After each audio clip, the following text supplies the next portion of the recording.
CS1010X Lecture 6 Higher Order Functions. This is our roadmap. To date, we have done those marked in red under the basic. This lecture is about higher order functions. This is at the intermediate level. The purpose of a computer program is to perform wonder with just a few statements. There are various patterns in computation that we are interested in. We can abstract such computations into a common template that capture their essence. Then, when we need it for some flavor, we just put in the necessary ingredients and it will work. In doing such abstractions, we see very concise statements in the whole program. One obvious advantage is that the program is no longer cluttered and does not need lots of effort on testing, and the question is just whether you have put in the correct ingredients. Let's see some examples. Here is a sum of n from n equal to a till n equal to b. Here is another one, sum of n cubed for n equal to a till b. So, both of them are sums of a sequence. What about this one? 1 over 1 times 3, 1 over 5 times 7. You see 1, 3, 5, 7, 9, 11. This is also a sequence. You can write it as a sum of 1 over n times n plus 2, where n is from 1 to 5 to 9, a difference of 4 each time. This is still a sum of a sequence, just that the item to be summed up is slightly different.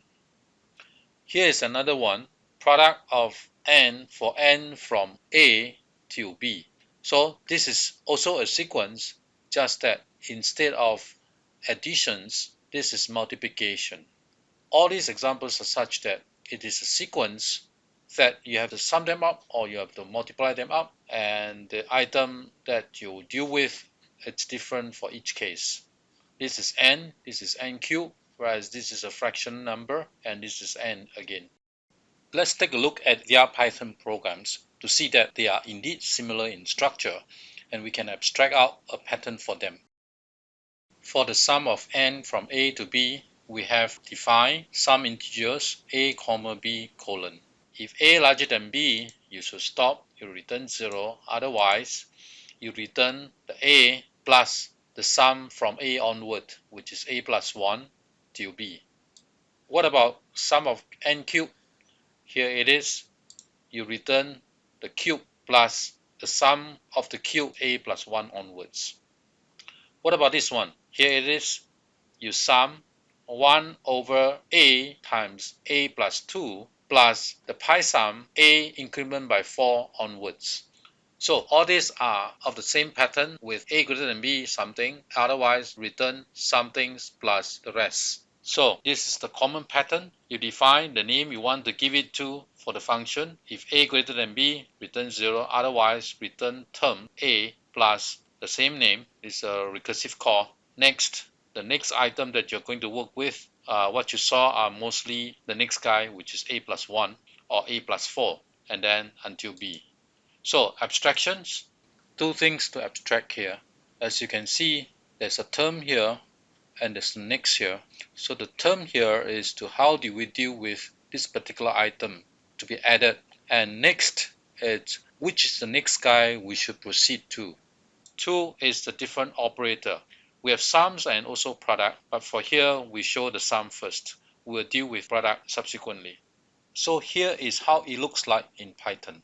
We have an abstraction called sum, which takes in term a, next, and b. And if a greater than b, return 0, otherwise return the term of a plus sum of the term from a onward, and passing this next back to the function also, and b. So the term and the next are actually functions. So this version of the sum is a higher order function.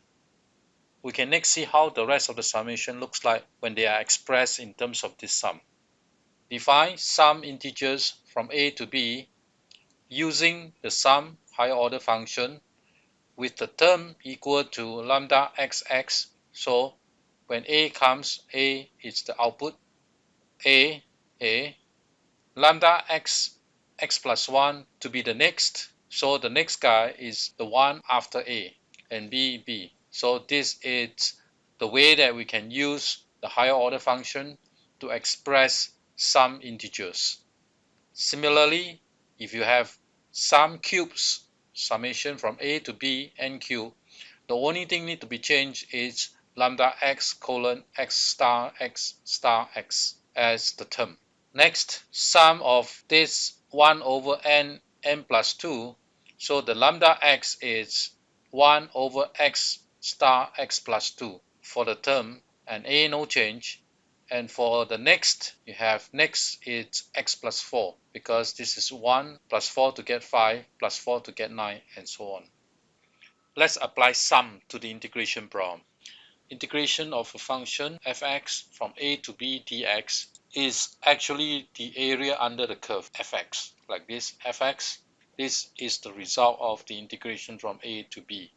This area is approximated with the sum of areas of rectangle that looks like this, and each of these is a width dx, and the height is at this point a plus half of dx.